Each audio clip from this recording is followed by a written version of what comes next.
নমস্কার, আমার গল্প পাঠ আসরে আপনাকে স্বাগত জানাচ্ছি। আজ পড়ছি সুনীল গঙ্গোপাধ্যায়ের সেই সময় উপন্যাসের পরবর্তী অংশ। সোহাগবালা এবার নিল মোক্ষম ব্যবস্থা।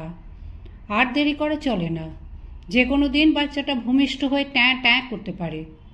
চিত্তেশ্বরীর মন্দিরের কাছে একজন নামকরা দেয়াসিনী থাকে। তার কাছে এক বিশ্বস্ত ভৃত্যকে পাঠালো সোহাগবালা। সব দিক তো সোহাগবালাকেই সামলাতে হবে। কর্তাদের কানে যদি যায় যে বাড়িতে বিধবা মেয়ে এমন অধর্ম করেছে, তাহলে তাঁরা সোহাগবালার ওপরেই দোষারোপ করবেন না? ওই দেয়াসিনীর জড়িবুটি আগেও পরখ করে দেখা আছে সোহাগবালার। ফল একেবারে অব্যর্থ। ভৃত্যটি নিয়ে এলো কিছু শেকড় বাকড় আর তামাকের গুলির মতন কয়েকটি কালো কালো বড়ি। সব বেটে খাওয়াতে হবে একসঙ্গে, আর স্বাদের জন্য মেশাতে হবে একটু এখো গুড়। এরই জন্য মূল্য দিতে হলো নগদ 3টি টাকা। মাতুকে কদিন ধরে চোখে চোখে রাখা হয়েছে, তবু সে পালিয়ে গিয়ে বসেছিল পুকুর পাড়ে। সেখান থেকে ধরে এনে 3-4 জন মিলে তাকে চেপে মাটিতে শুইয়ে আর দুজনে জোর করে তার ঠোঁট ফাঁক করে ঢেলে দিল সেই কাঠ। এবং এই প্রথম একটু নরম গলায় সোহাগবালা বলল, আর কোনো ভয় নেই বাছা, চুপ করে ঘুমিয়ে থাক। কাল সকালেই পেট খালাস হয়ে যাবে। 2 দিন পরেই আবার কাজকর্ম করতে পারবি। সেই রাত্রেই মারা গেল মাতু। মুখ দিয়ে একটু অদ্ভুত গোঁ গোঁ শব্দ করতে করতে মেঝেতে গড়াগড়ি দিয়েছে প্রায় 3 ঘন্টা ধরে। শেষের দিকে সে ধরফর করতে করতে বলেছিল, ও গো, আমাকে একটু বাইরে নিয়ে যাও, আমি নাকা হাওয়া পাচ্ছি নি গো। ও গো, কেউ নিয়ে যায়নি বাইরে? একসময় সব শব্দ থেমে গেল। তার গর্ভের গোয়ার সন্তানটি তারপরে কিছুক্ষণ বেঁচে ছিল কি না কে জানে। হয়তো সে মাতৃগর্ভ ফুঁড়ে বাইরে আসবার চেষ্টা করেছিল, পারেনি। একদিন এক রাত সেই ঘরেই পড়ে রইল মাতুর লাশ। তারপর ভোরবেলা ডেকে আনা হলো 2 জন মুদ্দ ফরাসকে। মাতুর দেহটা হোগলায় জড়িয়ে বাঁশে বেঁধে ঝুলিয়ে তারা ফেলে দিয়ে এলো গঙ্গায়। মাতুর ক্ষুদ্র জীবন কাহিনী এখানেই শেষ। কর্তাদের কানে এ খবর কিছুই পৌঁছালো না। শুধু 7 পরে বিম্ববতীর বড়জা হেমাঙ্গিনীর বাপের বাড়ি থেকে একজন আত্মীয় আসায় তার জন্য ধুতি কুচোতে গিয়ে হেমাঙ্গিনী তার নিজস্ব দাসীকে বললেন, মাতু বলে একটা মেয়ে আছে না, তাকে ডাক বরং, সে বেশ ভালো কাপড় কুচোয়। হেমাঙ্গিনীর দাসী তখন সংবাদ দিল, সে তো নেই মা, সে মরে গেছে। হেমাঙ্গিনী অবাক হয়ে জিজ্ঞেস করলেন, ও মা, সে কি কথা? জলজান্ত মেয়েটা কদিন আগেও দেখলুম যে। দাসী তখন ফিসফিস করে জানালো যে মাতু কলঙ্কিনী হয়ে বিষ খেয়েছে। হেমাঙ্গিনীর নাক কুঁচকালেন। এসব অপবিত্র কথা কানে তোলাই পাপ। একটু পরেই তিনি প্রসঙ্গান্তরে চলে গেলেন। ব্যাস, মাতু একেবারে মুছে গেল ওপরতলা থেকে। মাতুর পরিণতি দেখে খুব একটা বিস্মিত বা ভীত হয়নি ঠাকুমণি। তারও অভিমত এই যে একে বিধবা তাই কুলোটা। এমন মেয়ে মানুষদের তো এমন করতেই হয়। তবু যে পেটের সন্তানটাকে মেরে মাতুকে বাঁচিয়ে রাখার অনেক চেষ্টা করেছিল সোহাগবালা, তাতে প্রমাণিত হয় যে বাইরে যতই বকাঝোকা করুক, সোহাগবালার অন্তরে দয়া মায়া আছে। সে যাই হোক, কিন্তু ভূতের ভয় ধরে গেল ঠাকুমণির। মাতুর ঘরখানা ছিল তার পাশেই, এখনও সেটা খালি পড়ে আছে। ঠাকুমণি যখন তখন মাতুকে দেখতে পায়। এক মুহূর্তে সে ঠাকুমণির দিকে চেয়ে ভয়ঙ্করভাবে হাসে, আবার পরের মুহূর্তেই মিলে যায়। একদিন মাঝ রাত্রে সে মাতুর ঘর থেকে গোঁ গোঁ শব্দ পায়। অমনি উঠে বসে ঠাকুমণি ভয় ঠকঠকিয়ে কাঁপে। আশ্চর্য ব্যাপার, মাতুর প্রেতকে আর কেউ দেখতে পায় না। ঠাকুমণির চেঁচামেচি শুনে অনেক সময় অন্য দাস দাসীরা ছুটে আসে, মাতুর শূন্য ঘরে উঁকি মারে, কিন্তু কেউ কিছু প্রমাণ পায় না। এ বাড়িতে আগে থেকে একটি বাঁধা ভূত আছে। সন্ধ্যের পর পায়খানা দিকে তাকে প্রায় দেখা যায়, অনেকেই দেখেছে।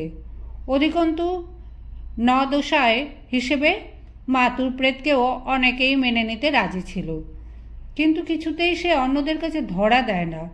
একমাত্র শুধু ঠাকুমনির সামনেই সে মাঝে মাঝে এসে হাজির হয়, বুক কাঁপানো স্বরে হি হি করে হাসে এবং তারপরে মাটিতে গড়াগড়ি দিয়ে বলে, ওগো আমি নাকে হাওয়া পাচ্ছি নি, ওগো আমায় একটু হাওয়া দাও।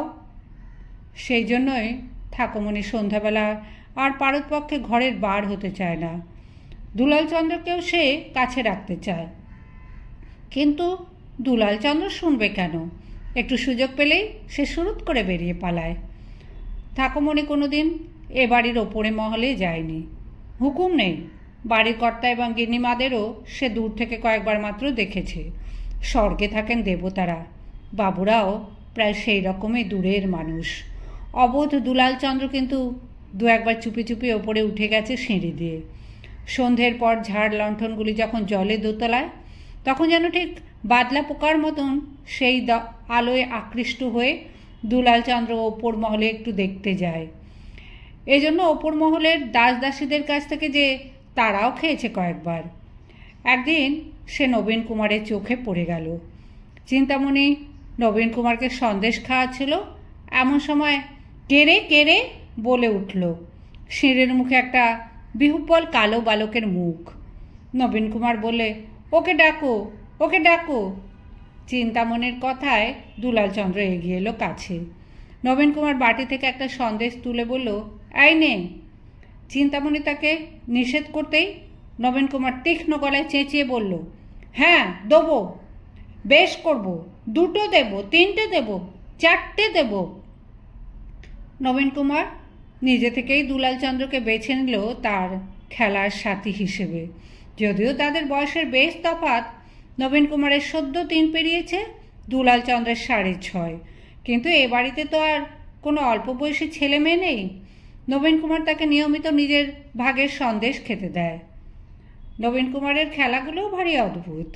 কোনোদিন সে দুলালচন্দ্রকে মাটিতে শুয়ে পড়তে বলে, তারপর সে তার বুকের ওপর উঠে দাঁড়ায়, সে মা কালী সাজবে। দুলালচন্দ্রের বুকের ওপর দাঁড়িয়ে সে 2 হাত ছড়িয়ে জিভ বার করে দেয়।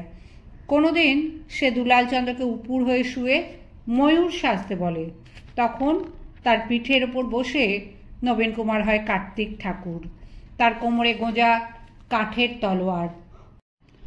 সহজাত বুদ্ধিতেই যেন এই 2 শিশু জানে কে প্রভু কে ভৃত্য।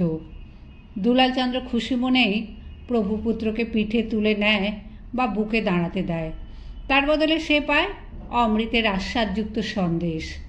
চিন্তামণি দাসী একদিন একটি সোনার বালা চুরি করে ধরা পড়েছিল। বিম্ববতী বহু দিনের বিশ্বস্ত পুরনো দাসীকে সেই প্রথম অপরাধের জন্য ছাড়িয়ে দেননি বটে, কিন্তু ক্ষমা চাইয়ে নাকে খত দিয়েছিলেন। সেই দৃশ্যটি নবীন কুমার দেখে ফেলে ও বেশ মজা পায়। পরদিনই সে বলল, আই দুলাল, নাক খত দে তো। দুলালচন্দ্র নাকে খত দিতে জানে না। তখন নবীন কুমারই তাকে দেখিয়ে দিল, এই যে এমনি করে। সেই সময় 3 তলা থেকে নেমে এলো গঙ্গানারায়ণ। ছোট ভাইটিকে মাটির ওপর নাক দিয়ে থাকা অদ্ভুত ভঙ্গিতে দেখে হেসে ফেলল সে। ও কি ছোটকু, ও কি বলে ভাইকে কোলে তুলে নিল। কনিষ্ঠ ভ্রাতাকে খুব প্রীতি করে গঙ্গানারায়ণ, তার 2 গালে হামি দিয়ে আদর করল। নবীন কুমার বলল, আমি নাকখত শেখাচ্ছি ওকে। গঙ্গানারায়ণ হো হো করে হেসে বলল, ও নাকে খত দিতে জানে না আর তুই শিখে গেলি, এ তো ভারী মজার কথা। গঙ্গানারায়ণের কোনো ব্যস্ততা ছিল, তাই বেশিক্ষণ না দাঁড়িয়ে সে চলে গেল। নবীন কুমার দুলালচন্দ্রকে বলল, এইবার তুই দে। দুলালচন্দ্র মেঝেতে একবার নাক ঠেকালো, কিন্তু এই খেলাটা তার ঠিক পছন্দ হলো না। সে বলল, না ছোটবাবু, অন্য খেলা বলো। কিন্তু নবীন কুমারের জেদ, একবার কিছু ধরলে সে তো আর সহজে ছাড়বে না। অবলম্বে তার চিৎকার শুনে দৌড়ে এলো চিন্তামণি। দুলালচন্দ্র নাকে খত দিতে রাজি হচ্ছে না শুনে সে বলল, হতচ্ছাড়া ছেলে, কথা শুনছিস নি? ছোটবাবু তোকে নাকে খত দিতে বলে যে এক্ষুনি দিবি। তোর সঙ্গে খেলে এই না তোর কত বাপের ভাগ্যি।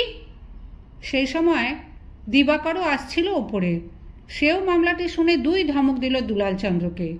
কানটি ধরে মুলে দিয়ে বলল, ছোটবাবুর হুকুমের যদি কোনো নড়চড় হয় তো তোর গর্দান যাবে, মনে রাখিস। দুলালচন্দ্র মসৃণ দুগ্ধ ধবল শ্বেত পাথরের মেঝেতে নাক খত দিতে লাগলো। একটু দিয়েই থেমে গেলে চলবে না, বারান্দার এক প্রান্ত থেকে অন্য প্রান্ত পর্যন্ত যেতে হবে, আবার সেই রকমভাবে ফেরা। নবীন কুমারের হাতে জগন্নাথ ক্ষেত্র থেকে আনা একটি রঙিন লাঠি, সেটা দিয়ে দুলালচন্দ্রের পেছনে মারতে মারতে সে খলখল করে হাসতে লাগলো।